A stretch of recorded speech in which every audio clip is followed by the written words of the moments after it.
Assalamu alaikum, Brother Reed. Walaikum salam wa rahmatullahi wa barakatuh. How are you? Good, alhamdulillah. Very good. Thank you for coming to Belmont Masjid today and sharing your story about converting to Islam. So, how long have you been in the United States, Reed? 24 years. Oh, so you were born and raised? Yeah. Okay. And when did you accept Islam or convert to Islam? 2007, I think. You think? Yeah. Some people keep track. I'm not one of those guys who keeps track of the day and the year. And So you can't remember? it's got to be 5 years. It's got to be older than my kid and my wife. You know okay. Okay, so 2007. Okay, so can you share, how you, I guess, before you converted to Islam, how you first heard about Islam? Yeah. So Malcolm X. We were studying Malcolm X in high school. We were studying Malcolm X in high school, and they mentioned the Quran, they mentioned Islam, and they mentioned Hajj. And so I have no idea what any of these things really are at the time. So it was really confusing. But what was confusing? All these the rituals. This religion is so in depth with. It's not just like you. It's not like you go to pray on a Sunday and you're done. You close your books and you wait till the next Sunday to go pray. You know what I mean? Right. So, but it had so many things involved in the religion, and what really caught my attention, I guess, kind of grabbed the attention of really my heart, was Hajj.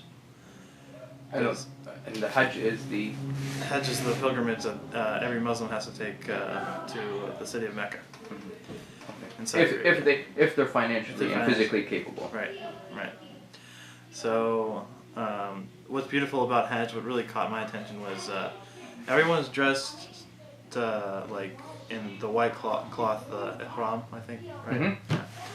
And because everyone's in that color, you can't tell if they're poor or rich.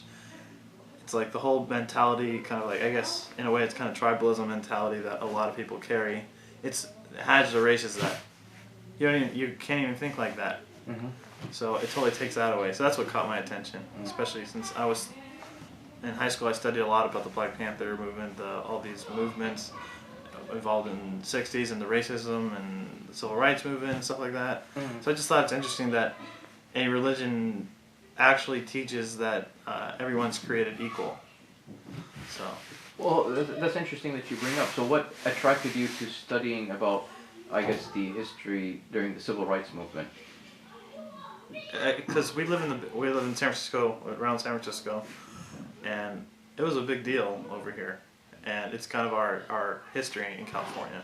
It's a big part of it, and there was a lot of movements in Berkeley and things like that, where people were discussing these and protesting, and it's part of our history in California. So it's what attracted me too. It's wow, this all happened in Oakland and Berkeley and these cities in San Francisco, and we live right near it. So it's how can you not want to study your history? Right. Okay, so after, I guess, so when you what did you do, I guess, extra studies maybe, after you learned about the Hajj in school? What did you do next? Yeah, basically, maybe a year later, I went to Barnes & Noble and I picked up the Quran that they carry. Oh, what year? Do you remember what year that was? What year was it? Yeah. It must have been 2002. Wow, okay. So I was still in high school at the time. Oh, cool, okay. Yeah. So. So you started, so you went to Barnes & Noble. Yeah, I forget who writes it, but I had a friend told me it's not a very well done translation. Okay. It has some issues that are major issues. Right. Okay. So you I guess so you just started read that. studying. Yeah, I would just read that. I don't know. I don't really like to call it studying. I read it like it was a book. You know what I mean? And I just thought there's something pure about it though. At the same time, and how it's composed is interesting. Okay. Okay. And then what happened? Oh, and then I guess just doing that on and off, reading the Quran on and off, and I had a girlfriend who was her father was a Baptist preacher, and they came here from Cincinnati, and so then the religion became more of a topic.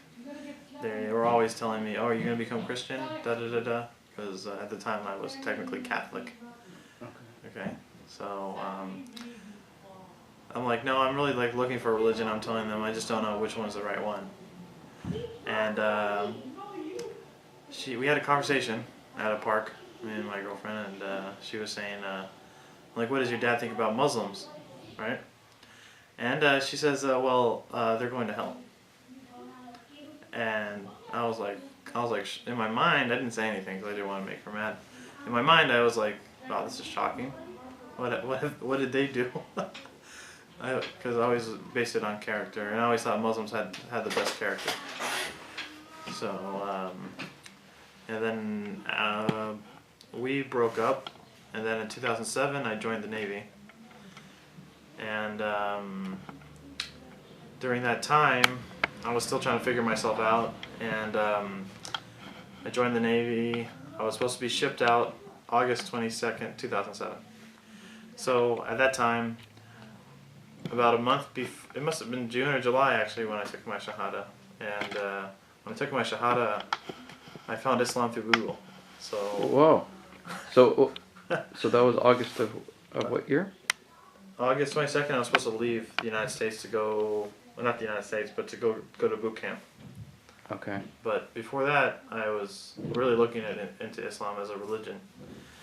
And because that whole conversation with my ex-girlfriend or whatever really sparked my attention. So so then I was looking it up, and I go onto Google and I'm like, I used to search, how do you take your Shahada? And there are people who are like, oh, all you have to say, Ashhadu la ilaha illallah, Ashhadu anna Rasulullah, which means there is no God but God, and Muhammad is the messenger of God. And I was like, well, that's easy. I don't have to take a bath or anything. So, but then I just didn't. I said it on the computer, but I didn't feel comfortable. I'm like, I want to do this with someone who's Muslim, because I wanted to be. I'm like, it's got to be a community around here. Turns out, about 2 miles away, there's a mosque from my house. So I called up the office of the mosque, and the mosque, which was the imam at the time. His name was Imam Abdurrahman Anwar. He's like, yeah, just come over, take a shower, because it's like a fresh. We take a shower because it's like your fresh start into basically your new life. And I'm like, all right, I'll be there. And he had to go somewhere too, so he was calling me like, where are you? I was like, oh, I'm almost there. I just can't find it because our mosque over here is not labeled. There's nothing saying like this is a mosque. It looks just like a random building. So once I took my Shahada, it was actually it was the strangest feeling I've emotionally have ever felt in my life. It's that we hear it all the time, and it's kind of cliche, but it's like a rock is taken from your chest and removed. From that, it's like a big relief. It's a huge relief.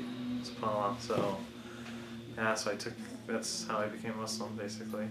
That's awesome. Well, Reed, that's beautiful, and inshallah, hopefully in the future we'll have more interviews, and I'm sure people, we'll put this online and see what maybe some comments are from, people around the world, and if they have questions for you, then we can do a follow-up. Yeah. So thank you very much, Reed. Okay. Assalamu alaikum. alaikum.